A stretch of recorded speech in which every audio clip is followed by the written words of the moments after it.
Ovo čarobno polje kao iz bajke je kamilica, slavonska kamilica.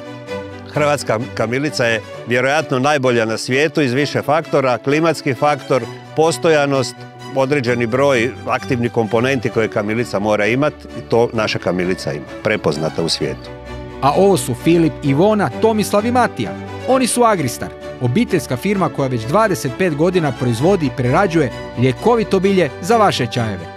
Firmu su osnovali moj svekar i svekrva, a osim mene u njoj radi moj suprug, šogor i šogorica. Tvrtka je dakle locirana u Višnjevcu kraj Osijeka. Plantaže se nalaze na području Slavonije i Podravine, odakle otkupljujemo veliku većinu našeg bilja. U asortimanu Agristara nalazi se preko 100 vrsta ljekovitog bilja i čajeva, jer biljni se čajevi za dobrobit organizma piju stoljećima i svaki od njih ima posebna svojstva. U ponudi imamo čajne mješavine za različite tegobe. Ženski čaj, detoks, laku noć, dobar dan. Popis je dugačak jer sadrži čak 29 različitih vrsta filter čajeva, uključujući i esbudže, čajeve u rinfuzi, te čajeve od začinskog bilja poput đumbira ili kurkume. Sjajna vijest za ugostitelje, ali i za vas je da su filter vrećice pakirane u aroma omotaču koji zadržava izvornu aromu biljke.